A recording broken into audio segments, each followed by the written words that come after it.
नमस्कार मंडळी, कसे आहेत सगळे? अंतरापुडी ब्लॉगमध्ये तुमचं स्वागत आहे. तर आज मी तुम्हाला दाखवणार आहे गव्हाच्या पिठापासून अगदी झटपट होणारे मालपोहे. तर संध्याकाळच्या चहासाठी खाण्यासाठी अगदी सोप्यात सोपे हे मालपोहे होतात. तर इथे मी साहित्य घेतलेले आहे: वेलची, चिमूटभर मीठ, तूप, हे दूध, साखर, रवा आणि हे गव्हाचं पीठ घेतलेलं आहे. तर चला, सगळ्यात आधी आपण गव्हाचं पीठ एका बाउलमध्ये काढून घेतलेलं आहे. त्यामध्ये तुमच्या आवडीनुसार तुम्ही साखर घाला. मी घातलेले आहे थोडीशी कमी. रवा घातलेला आहे, चिमूटभर मीठ आणि वेलची घालायची आहे. वेलची मी जाडच ठेवलेली आहे, बारीक करून घेतलेली नाही आहे. आणि दूध घालूया. आता हे मिश्रण छान असं एकजीव करून घेऊया. आता हे मिश्रण मस्त आपलं एकजीव होतं आहे. त्यामध्ये थोडं थोडं करून दूध घालायचं आहे, म्हणजे आपलं मिश्रण छान असं रेडी होईल. तर इथे हे बघू शकता, हे मिश्रण मी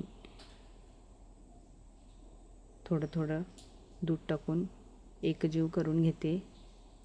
तर इथे मी हे सगळं दूध घातलेलं आहे. आता इथे बघू शकता, छान स्मूथ असं आपलं बॅटर इथे रेडी झालेलं आहे. तर हे अशा पद्धतीचं बॅटर तयार आहे.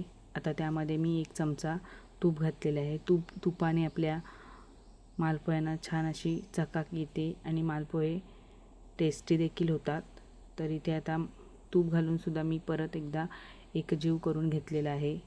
इथे बघू शकता, अगदी मस्त असं स्मूथ आपलं बॅटर तयार आहे. तर आता आपण मालपोहे करायला घेऊया. तर इथे मी पॅन गरम करत ठेवलेला होता.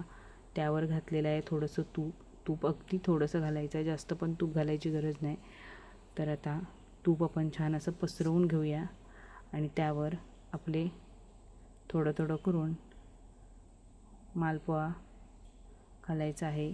तर मी आता इथे अगदी थोडंसं पीठ घातलेलं आहे आपलं आणि ते एकजीव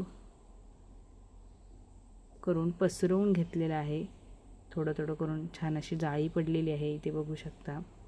आणि ते खालच्या साईडनी पूर्ण भाजून घ्यायचं आहे, जेणेकरून आपलं मालपोहा दोन्ही साईडनी छान भाजला जाईल आणि कच्चा राहणार नाही. तर इथे बघू शकता, वरच्या साईडने पूर्ण सुकला की मग आपण परतून घ्यायचा आहे, म्हणजे अगदी तो सहज सुटतो.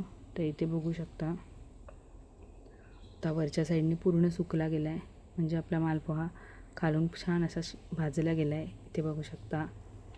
आता दोन्ही साईडने छान असा खरपूस भाजून घ्यायचा आहे. तर इथे हा आता मालपोहा दोन्ही साईडने छान भाजून झालेला आहे. आता मी तो एका प्लेटमध्ये काढून घेणार आहे. आता सेम प्रोसेसने मी पुन्हा एकदा पॅनवर तूप घातलेलं आहे आणि ते देखील तूप मी पूर्ण पॅनला पसरवून घेऊन त्यावर मी आता हे बॅटर घालणार आहे. अगदी सेम आणि एक पातळ लेयर करून तो देखील छान असा पसरवून घेतलेला आहे. सेम ह्याला देखील बघू शकता तुम्ही, छान अशी जाळी पडलेली आहे. तर इथे हे माझे मालपोहे सगळे तयार आहेत. तर खूप छान टेस्टी देखील होतात आणि पटकन होतात. तर बघू शकता, कशी वाटली माझी रेसिपी कमेंटमध्ये मला नक्की सांगा. लाईक करा, शेअर करा आणि माझ्या चॅनलला सबस्क्राईब करा. धन्यवाद.